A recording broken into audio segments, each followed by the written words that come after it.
Linis ako ng Rabian. Rabian is shrimp. Sa atin is pasayan. Pasayan or kwakit. Dahil maliit man to. Ibang pasayan siguro eh. Fresh na fresh ito guys. Galing fridge.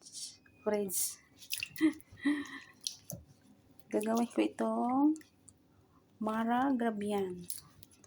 Alam nyo, sa atin niluluto na lang kahit may balat pa, diba?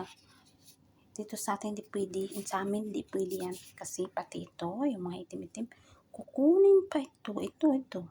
Tingnan nyo may itim, kukunin pa yan lahat.